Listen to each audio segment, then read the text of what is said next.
Taste the Daily.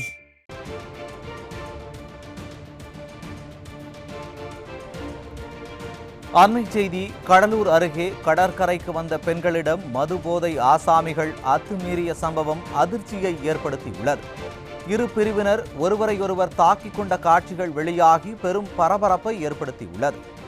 இதுகுறித்த கூடுதல் விவரங்களை நமது செய்தியாளர் தாமரைக்கண்ணன் வழங்க கேட்கலாம். வணக்கம் தாமரைக்கண்ணன், கூடுதல் விவரங்களை வழங்கலாம். சுரேஷ் வணக்கம். கடற்கரைக்கு வந்த பெண்களிடம் மது போதையில் இளைஞர்கள் அத்துமீறிய சம்பவத்தால் ஒருவரை ஒருவர் தாக்கிக் கொள்ளும் வீடியோவால் கடலூரில் பெரும் பரபரப்பை ஏற்படுத்தியுள்ளது. கடலூர் மாவட்டம் பெரியப்பட்டு கடற்கரைக்கு நேற்று குறிஞ்சிப்பாடி அண்ணா நகர் பகுதியைச் சேர்ந்த 3 குடும்பத்தினர்கள் வந்துள்ளனர்.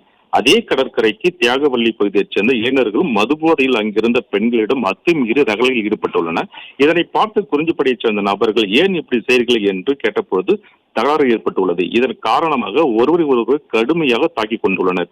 அதனுடைய வீடியோ காட்சி தற்போது சமூக வலைதளங்களில் வைரலாக பரவி பொதுமக்கள் மத்தியில் பெரும் அதிர்ச்சியை ஏற்படுத்தியுள்ளது. இந்த நிலையில் புதுச்சத்திரம் போலீசார் வழக்கு பதிவு செய்து விசாரணை மேற்கொண்டு வருகின்றனர்.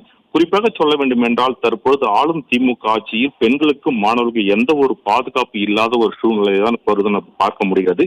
சென்னை கிண்டியில் உள்ள அண்ணா பல்கலைக்கழக மாணவிக்கு பாலியல் தொந்தரவு கொடுத்த சம்பவம் பெரும் பரபரப்பை ஏற்படுத்தியுள்ள நிலையில் தற்போது கடலூரில் பெண்களிடம் இளைஞர்கள் மது போதை ரகளையில் ஈடுபட்டுள்ள சம்பவம் அதனுடைய வீடியோ காட்சிகள் வைரலாகி பரவி பொதுமக்கள் மத்தியில் பெரும் அதிர்ச்சி ஏற்படுத்தியுள்ளது. சுரேஷ்,